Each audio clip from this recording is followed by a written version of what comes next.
Beleza, pessoal, vamos falar aqui um pouquinho sobre o nosso SOP e o Manual de Manobras, né?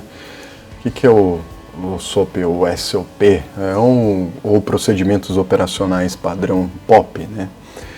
Ele nada mais é um documento super importante que nos ajuda a ter um guia, né? Os parâmetros ali de toda a nossa operação, ajuda a gente a saber como executar, o que deve ser feito. Então é super importante, eu recomendo você, assim, que está iniciando ali no PP, já ler, já anotar, deixa suas principais dúvidas para tirar com o instrutor, né? Não espere só chegar no momento da instrução para olhar só as missões ali que você tem como exercício do SOP, mas olha como um todo, tenta explicar também para outras pessoas, que é uma maneira da gente de fato compreender os assuntos, né? Então é uma forma super interessante quando você explica para alguém que você está aprendendo. Então vamos avançar aqui.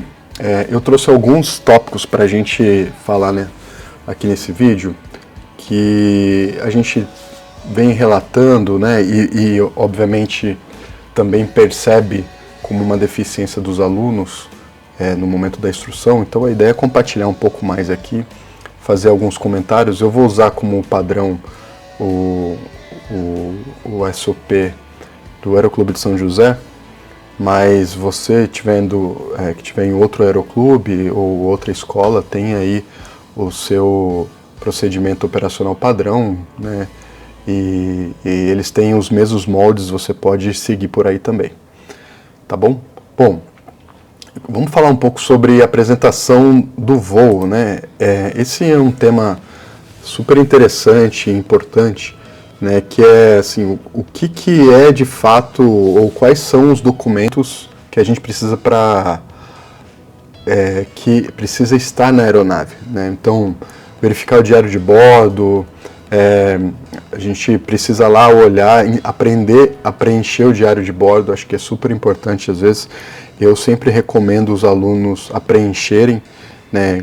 Obviamente que quem está começando ali, PS1, 2, 3, está aprendendo, a gente como instrutor vai estar todo o apoio, vai fazer junto, a responsabilidade é sempre do instrutor, final ali de analisar se está todas as informações corretas, mas é importante o aluno já começar aprendendo isso. A consulta das informações aeronáuticas também, então condições meteorológicas, cartas de aproximação, né, NOTAM, ROTAE, então isso é super importante. E a pasta, né, obviamente, com os documentos, né, que a gente leva na aeronave, isso deve conter um mínimo dos itens previstos, tá, no RBAC 91203 e no RBAC 91503. Eu trouxe aqui um recorte para a gente dar uma olhada. Vamos ver se eu consigo mostrar aqui para vocês. Boa. Aqui, ó. Então vamos lá. 91203, né? Então, se eu consigo aumentar aqui um pouquinho. RBAC 91203. Então, aeronave civil, documentos requeridos. Exceto se de outra forma autorizado por regulamento, né, é somente permitido operar uma aeronave civil brasileira se ela tiver a bordo os seguintes documentos. Então, certificado de matrícula, certificado de aeronavegabilidade, válidos emitido pela ANAC, nome do operador, requisitos, aí tem um checklist, as publicações aeronáuticas apropriadas impressas, né, diário de bordo, devidamente preenchido, né, isso é super importante, apólice do seguro, certificado de seguro válido, outros certificados também de aeronavegabilidade, CVA, o manual, né, conforme a operação aplicável lá. A gente tem o caso do Juliette Fox Alpha, que ele tem um G5. Então, esse G5 tem o manual dele que está junto na aeronave. Então, se você tiver a oportunidade de voar essa aeronave, você pode checar lá o manual do G5, que é o Garmin, né, G5. Temos aqui então também as autorizações, né, e manifesto de carga, se tiver, e ficha de peso e balanceamento. Então, importante dar uma checar e olhar isso lá. Então, tá aqui, RBAC 91. Poxa, mas como eu faço para acessar esse documento? Então, a gente pode vir aqui no próprio Google, né? RBAC 91, RBAC 91. Então, aqui no próprio site da ANAC, você tem aqui, e aqui a gente 91.203, então 91.203, tá aqui. Então, documentos requeridos, tá aqui os documentos requeridos, tá bom? Então é simples, é rapidinho, super recomendo fazer essa análise. E a RBAC 503 também eu trouxe aqui, 503, tá aqui, ó. Equipamentos de voo e informações operacionais. O piloto em comando de um avião requerido por essa subparte deve assegurar que, além dos documentos requeridos no parágrafo 91.203, a seguinte documentação e equipamento de voo estejam disponível a bordo em cada voo. Uma lanterna elétrica portátil em boas condições de operação. Olha aí, ó, uma lanterna. Aí você vai falar com o aluno, PS1, 2, 3, ele nem sabe disso. Uma lanterna elétrica, tá aqui, ó. Uma lista de verificações de cabine, né, dos pilotos contendo procedimentos listados. Então a gente tem lá os nossos checklists. Em caso de aviões multimotores, né, dados de desempenho de subida com motor inoperante, precisa ter lá a tabelinha dos dados de desempenho. Né, no nosso caso, o aluno PP é monomotor, então aqui é mais aluno PC. Cada lista de verificação de caminho deve conter os seguintes procedimentos e deve ser utilizado pela tripulação de voo quando a operação do avião. Antes da partida dos motores, então a gente tem lá o nosso check, antes de decolagem, em cruzeiro, antes de pouso, após pouso também. No corte dos motores e emergência. Cada lista de verificação de cabine e emergência requerida da seção deve conter os seguintes procedimentos: operação de emergência do sistema de combustível, hidráulico, elétrico, mecânico, operação de emergência. Então isso é o nosso checklist, você pode dar uma olhada lá, recomendo ler o checklist que está na aeronave, né, e está por dentro aí dos checklists, tá? Queria comentar aqui também sobre a substituição de material impresso por meio digital. Então, existe essa autorização de uso do dispositivo digital, então você pode usar o seu tablet, pode usar o celular. Eu recomendo o tablet, né, para ele ser um pouco maior ali. E eu recomendo que você justamente deixe os arquivos já de uma maneira mais organizada ali. Então, abre seu tablet com o teu GPS, com o seu PDF, já deixa ele ali organizado, se é alguma carta ou algum material, ou quando tem alguma documento de navegação. Então, nós podemos usar aqui o meio digital, né? Eu vou fazer mais para frente um vídeo só de tecnologias, né, que eu particularmente uso aqui, para dividir com vocês, tá bom? Lista de equipamentos mínimos. Então vamos falar aqui sobre lista de equipamentos mínimos. Isso também é interessante. Então a gente já falou ali do RBAC, né? Então, que estabelece os equipamentos mínimos a bordo, né? Então deve ser consultado em caso de dúvidas. Isso também é exigência ali do RBAC 91.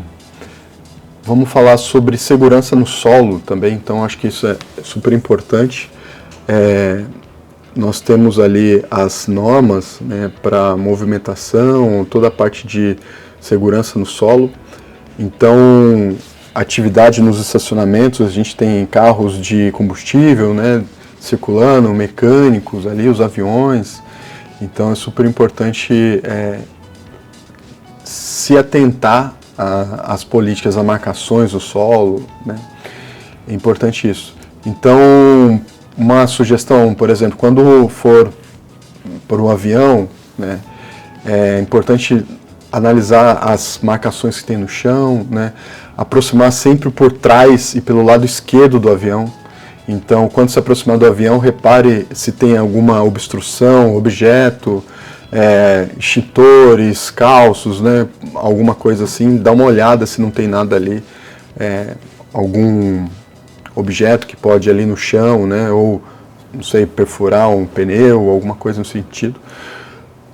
É óbvio que depois que faz a inspeção visual, né, está pronto para dar uma partida, é sempre importante segurar a área ali, né.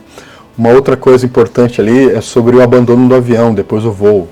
Então, se preocupar, né, de deixar a aeronave bem organizada, limpa, não esqueceu nenhum objeto aí dentro, né. Então, acho que é importante. A gente sabe que, por vezes, né, podemos estar cansados, mas é a hora de... Ali ainda não é o momento do descanso. Então, após o abandono da aeronave, fazer aquele check, deixar tudo organizadinho. Outra dica é quando for afastar do avião, sai por trás e fique atento com a área de manobras, né? Seja cuidadoso, passar na frente de uma aeronave em funcionamento, por causa da possibilidade de aspiração de objetos, né? E perigo de algum impacto, né? De algum objeto na hélice, né? Então, no caso do Aeroclube de São José, tem as áreas ali destinadas a manobras, né, que sempre é bom estar observando isso. E aí a ideia é, quando andar sozinho, né, então, como aluno ou como um piloto, estar super atento aí às movimentações, prestando atenção na luz beacon. Então, isso é importante, presta atenção na luz beacon, que é a luzinha vermelha que fica lá em cima da aeronave. Do acionamento até parar dos motores. Se por acaso trouxer visitantes do Aeroclube, mesmo deve estar sempre presentes, acompanhados durante a visita, as dependências, no caso do piloto responsável, né, tenha que fazer um voo, mesmo deve solicitar aos seus visitantes a gentileza que aguardem fora das áreas de manobras. Então, é super importante isso daí, né? Sobre essas orientações. É vedado caminhar na pista de táxi do Aeroclube, a menos que faça necessário por motivos de força maior. Então, não é para ficar caminhando ali, né? É vedado adentrar em hangares particulares, mesmo que seja convidados pelo proprietário. Então, não fica entrando ali em nenhum hangar, né? Acho que isso é importante. E, obviamente, dever do piloto e piloto-aluno, do instrutor, é tomar cuidado ali ao adentrar a oficina também, né, porque estão realizando ali as tarefas de manutenção. Vamos falar sobre segurança do voo. A ideia é que o planejamento seja feito sempre com antecedência. Então, antes da decolagem, faça tudo o que deve ser feito. Planeje o seu voo, faça todas as verificações necessárias, seguindo todo o procedimento do checklist, item por item. Um piloto descuidado representa um perigo para si e para a sua tripulação e seus colegas pilotos, porque pode negligenciar a efetivação de uma verificação completa antes do voo. Então, lembre-se de qualquer detalhe omitido numa verificação antes do voo pode tornar facilmente o fator mais importante da sua vida. Então, não pule nenhum item, encare com responsabilidade, né, cuidadosamente. Crie o hábito de completar todas as suas verificações antes do voo para a sua própria segurança. Então, repensa ali, poxa, será que eu verifiquei tudo? Está faltando nada? Ao longo da carreira de piloto, acho que isso é o mais importante. Você vai criando esse hábito da preocupação com a segurança, né? A ideia é sempre observar a regra. Olhe para fora. Olhe para fora, isso significa voar com segurança. Tá bom? Então, eu queria comentar um pouco sobre um checklist que a ANAC fez. Vou mostrar aqui para vocês. Você pode baixar, pode colocar lá no Google Checklist Pessoal de Minas Operacionais. Tá? Você pode colocar teu nome aqui. E aqui é justamente experiência recente na classe, então só para se atentar a isso, né? Então, quando você, aluno aí de PP, já tiver a tua licença, então a operação voo de Uno tem que ter 3 decolagens e pouso de Unas nos últimos 90 dias, voo noturno, 3 decolagens e pouso nos últimos 90 dias, atuando como um PIC, né, piloto em comando. convencional e por instrumentos. Então, condições físicas, horas de sono, mínimo recomendado 8 horas nas últimas 24 horas. Então vai ter instrução no dia seguinte.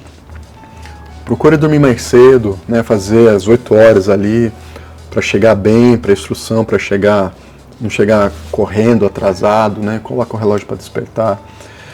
Alimentação e água, a gente sempre recomenda ali, mínimo recomendado das 3 refeições nas últimas 24 horas, então para tá bem ali, né.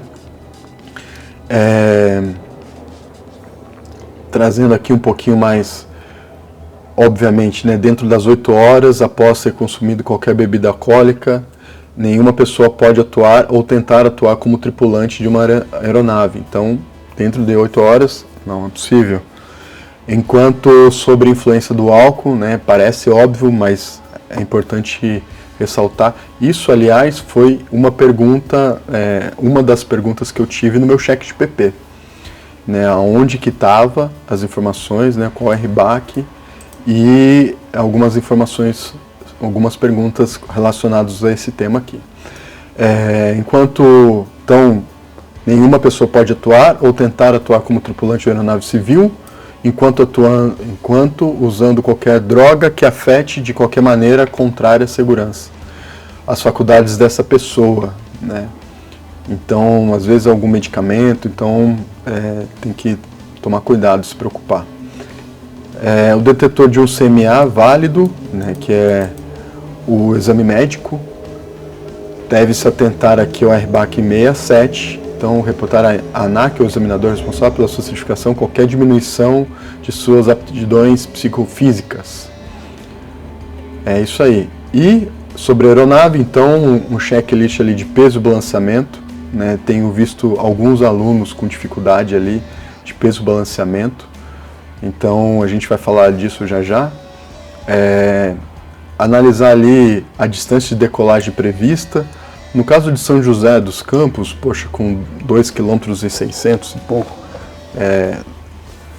para a operação que a gente faz, é uma pista grande, né, bem comprida, bem considerável, mas não são todos aeródromos que têm essa pista desse tamanho, então é importante já ir criando esse hábito de fazer essa análise, né, da distância de decolagem prevista, do pouso previsto, né, se já está calculado. Peso máximo para pairado aqui, né, no caso do helicóptero também, né.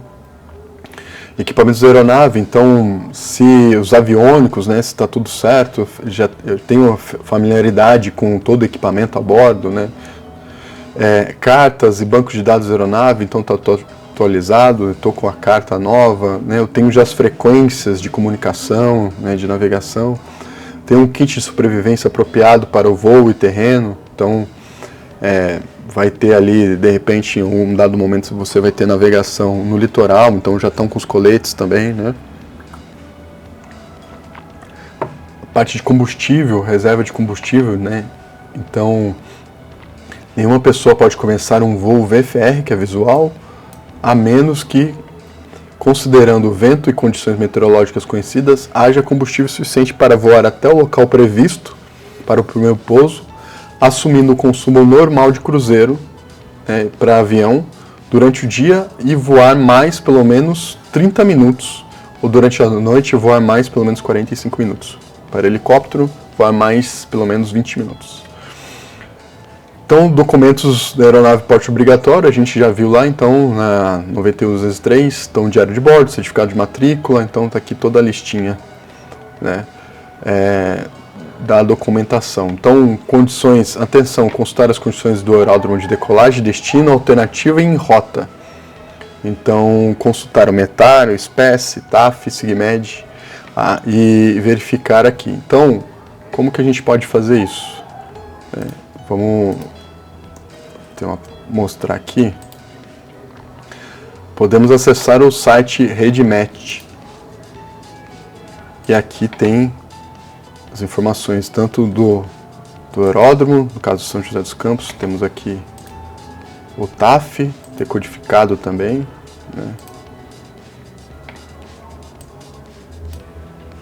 Temos aqui informações. Temos aqui informações de satélite, então aqui você já pode dar uma olhada também. Temos radares aqui. Então é a maneira de, mais pra frente a gente vai fazer um vídeo mais focado a esse tipo de planejamento. Tá bom? Vamos voltar aqui. Então a gente está falando sobre segurança de voo. Vou falar um pouquinho sobre as áreas de voo do Aeroclube de São José.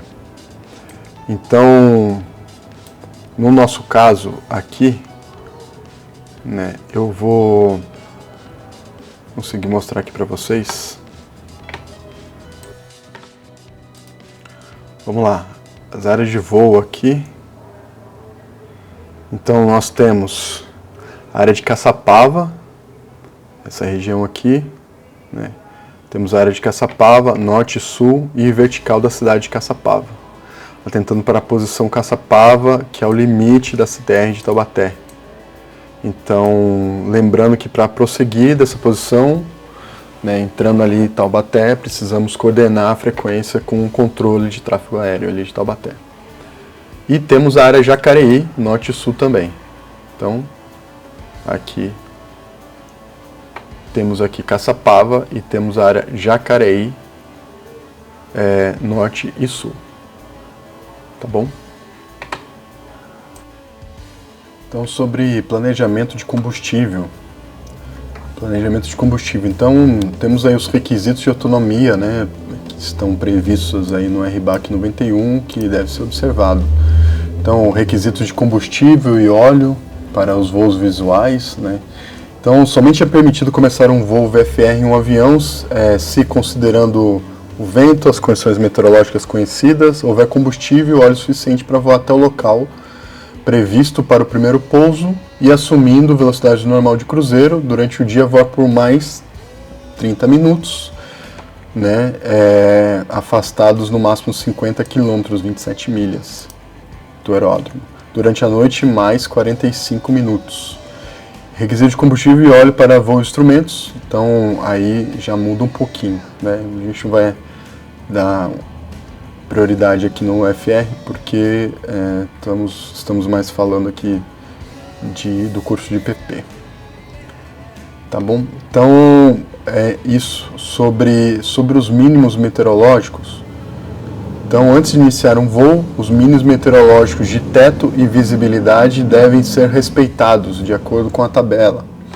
Então, nós temos uma tabelinha no Aeroclube, e usando os mínimos meteorológicos de teto e visibilidade, que é então para voo diurno, VFR, o teto de 1.500, noturno de 2.000, e visibilidade no diurno de 5.000 metros e visibilidade noturno de 5.000 metros.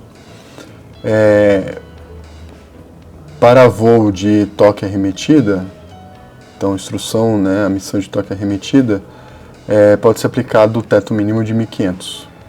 E com isso também temos alguns outros requisitos, então, que também são aplicáveis antes de começar o voo, que é a ausência de cúmulos nimbus na fase de maturidade no aeródromo ou em sua vizinhança, então fica muito evidente ali, né, na vizinhança.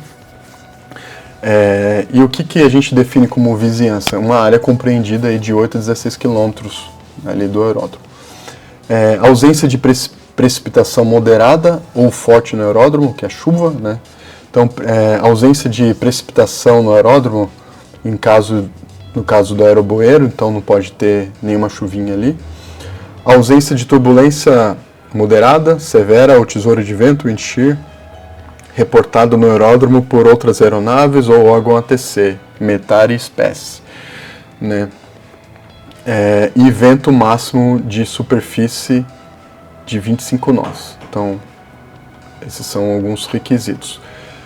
Vento máximo de través dentro dos limites estabelecidos na aeronave, então tem lá dentro do manual da aeronave os mínimos de través, temos que olhar lá. E o vento máximo de través, o vento máximo de través de 6 nós, no caso de piloto privado comercial, e de 8 nós para INVA, para voos específicos de toca remetida. E vento máximo de cauda de 10 nós.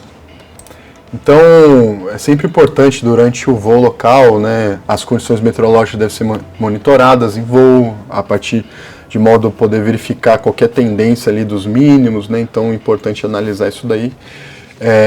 E, obviamente, para voos solos com os alunos, além dos mínimos estabelecidos, também temos as seguintes condições que serão consideradas como limitadoras para a realização do voo.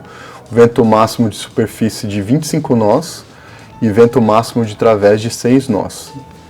Então, turbulência de categoria leve no máximo. Então, isso aqui são algumas restrições que temos aqui para voo solo.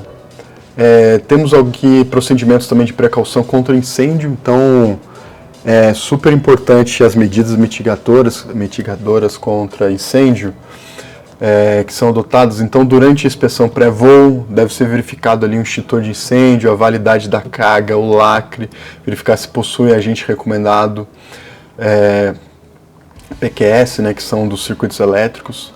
No abastecimento, o profissional habilitado deverá realizar o aterramento com a finalidade de evitar a eletricidade estática causada pelo atrito do ar, que pode ocasionar faísca, desencadear um incêndio. Durante o abastecimento da aeronave é proibido fumar nas proximidades, bem como o uso de qualquer tipo de objeto que produza faísca ou chama. Ao realizar a drenagem de combustível da aeronave, guardar o recipiente com o líquido drenado no local próprio, evitando exposição ao sol e, consequentemente, alta temperatura. Havendo vazamento de gás ou algum derivado de petróleo, seja passível evaporação, ambiente fechado, como hangares, depósitos e salas, jamais acender a luz, né, ou equipamento que possa produzir faísca.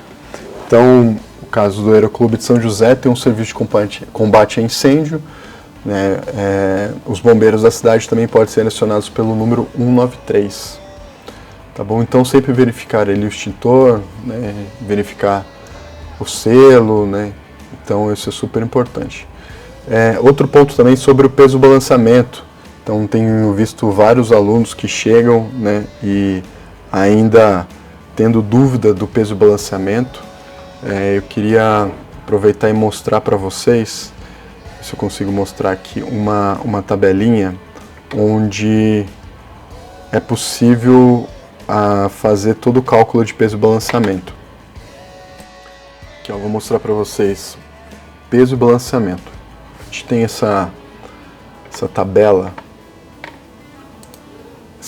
aqui que é uma planilha, uma planilha que automaticamente você, como aluno do Aeroclube de São José, pode baixar essa planilha, mas isso aqui também pode ser elaborado considerando os dados da aeronave de peso e balanceamento, né? Então o próprio manual ajuda a gente a fazer esses cálculos aqui. Então, no caso, como exemplo aqui, aeronave Papa Romeo Juliette Fox Alpha, a gente coloca aqui peso do instrutor, peso do aluno, coloca a quantidade de litros, e aqui a gente tem peso de decolagem e a gente tem aqui se está dentro do envelope ou não, né? Então eu tenho aqui essa condição de poder rapidinho já identificar aqui dentro desse diagrama, dentro desse gráfico, o peso e balanceamento da aeronave. Acho que isso é super importante e em alguns momentos a gente deixa. Então, não espere ter o instrutor pedir, faça o cálculo peso e balanceamento, já deixa junto ali um PDF. Puxa, mas eu não sei o peso do INVA, né, do instrutor. Coloca algo aproximado. Acho que o mais importante é você ter a consciência de ter lembrado, de ter feito, né, saber manusear a planilha, entender como que funciona. Isso vai ser super importante para os seus voos futuros. Falando aqui sobre movimentação e estacionamento das aeronaves, quero trazer um quadrinho aqui para você, que aqui temos as sinalizações, né, das dos locais apropriados aqui de manobra e estacionamento, né? Então aqui jatos, tubos, hélice, onde pode ter o acionamento, helicópteros aqui como ponto de espera também, aeronaves motor a pistão, pequeno porte, motor e bimotor, então está aqui. Essas são as áreas que temos como movimentação e estacionamento das aeronaves. Bom, vamos falar de plano de voo.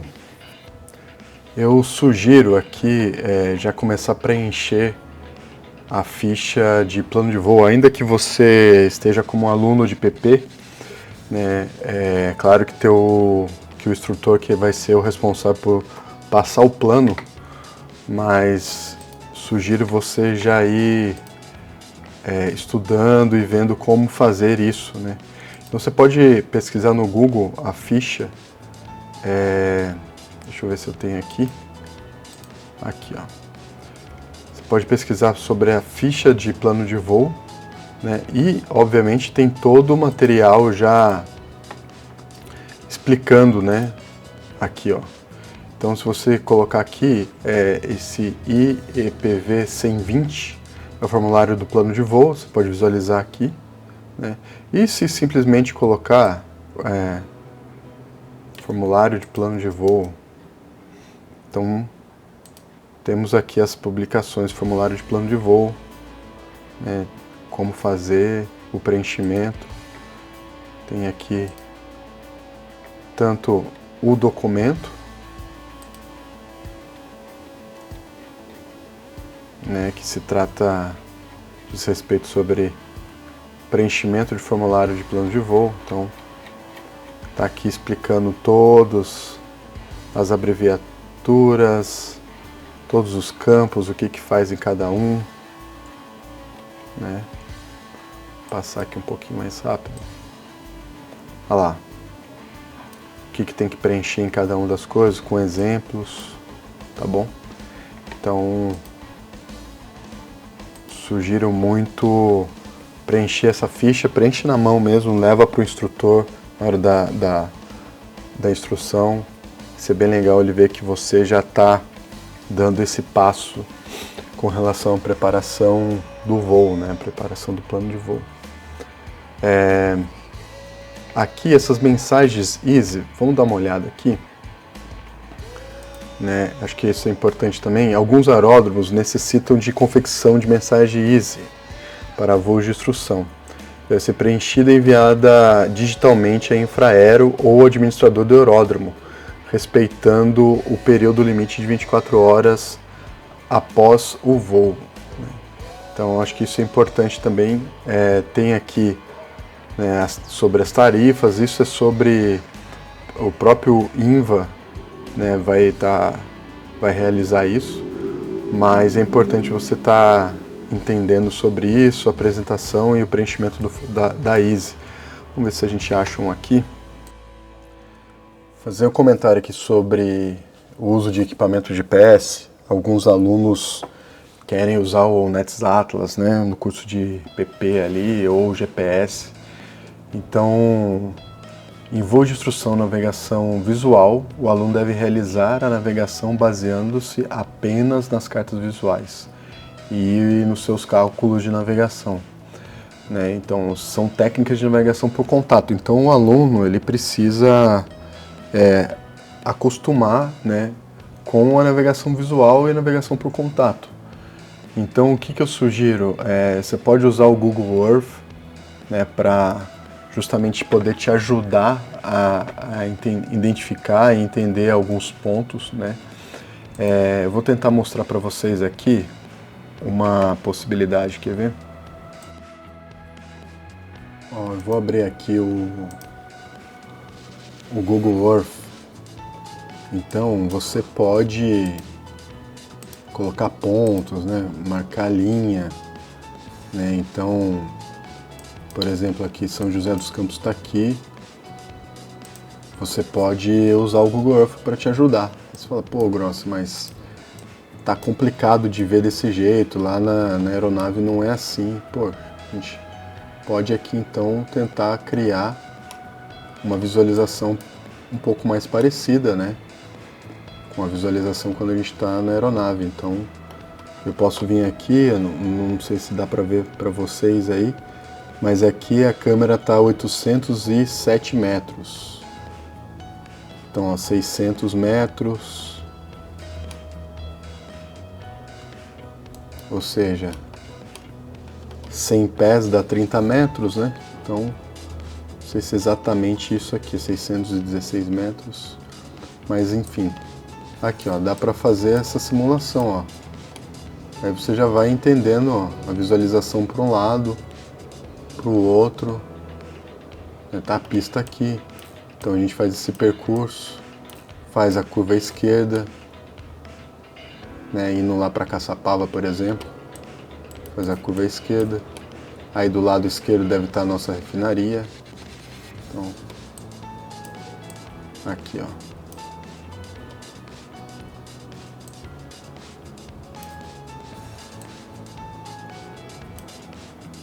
Aqui a refinaria, né? Então a gente vem por aqui, faz essa curvinha aqui, então você pode ir identificando os pontos. Isso vai te ajudando. Jardim das Flores, Eugênio de Melo. Aqui, ó.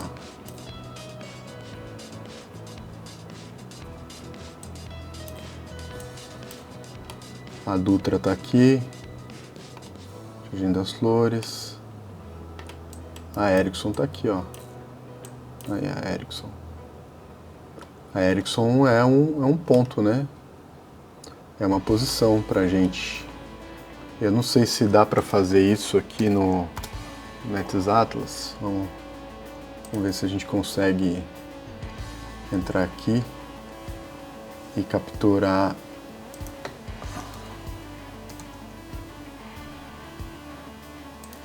uma posição. Vamos ver. Posição Ericsson. Aqui, ó. Posição portão Ericsson. Ele está colocando como portão. Tá aqui, ó.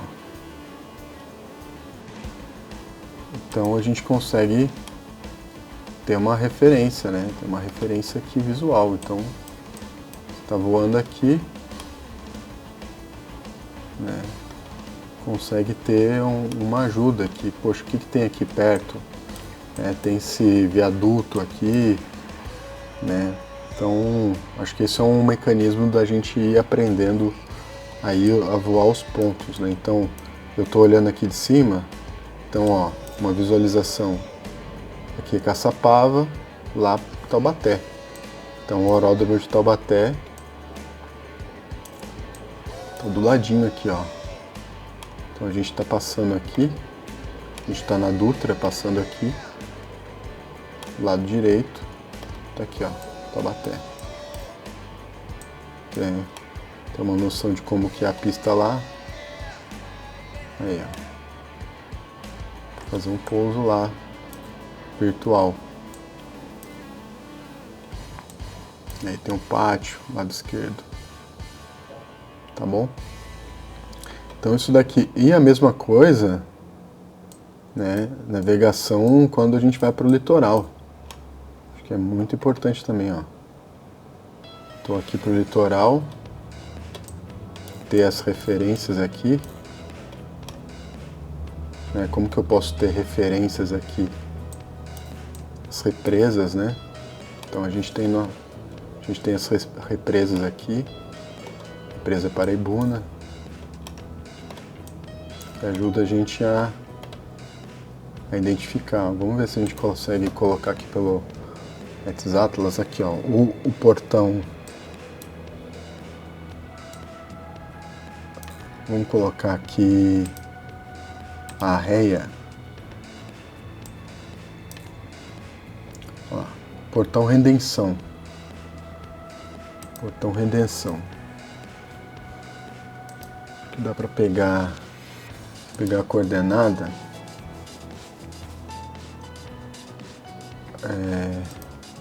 Vou falar pegar essa coordenada.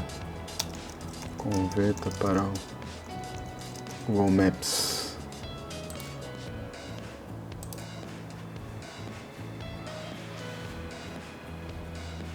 Vamos ver se ele passa aqui para o Google Maps. Abrindo o Google Maps. Tá aí.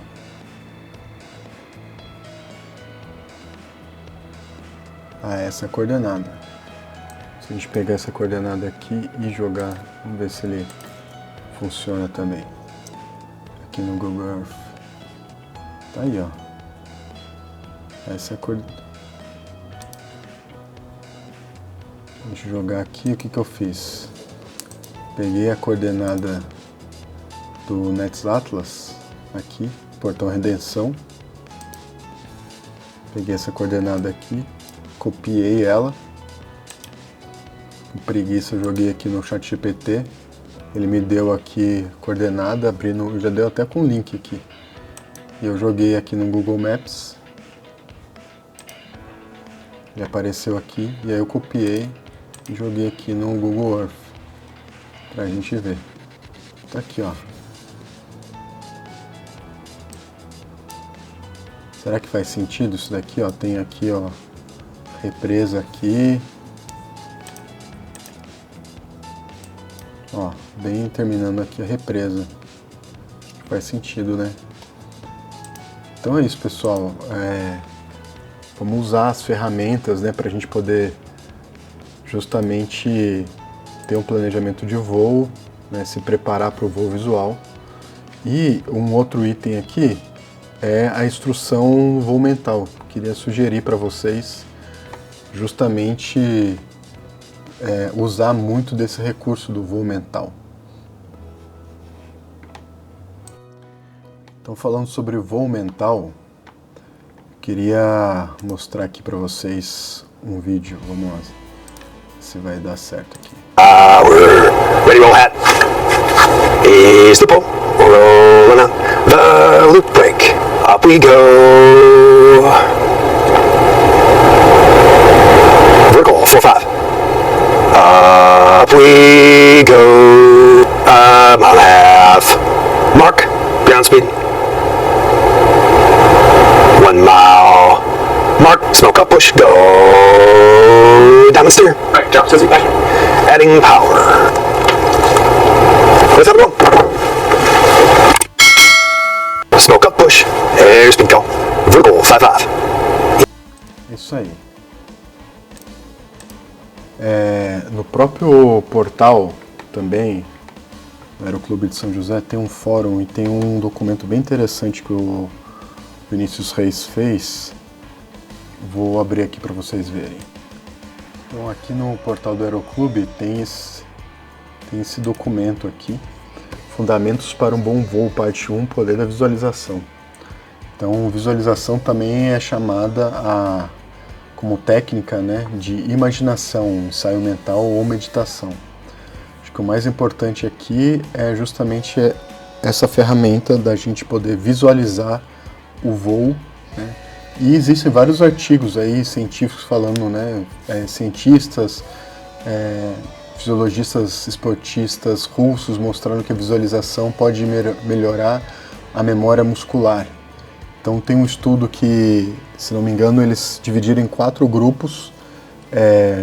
O primeiro grupo com 100% de treinamento físico, o segundo grupo 75% físico, restante mental, o terceiro grupo 50% físico, 50% mental, e o quarto grupo 25% físico e 75% mental.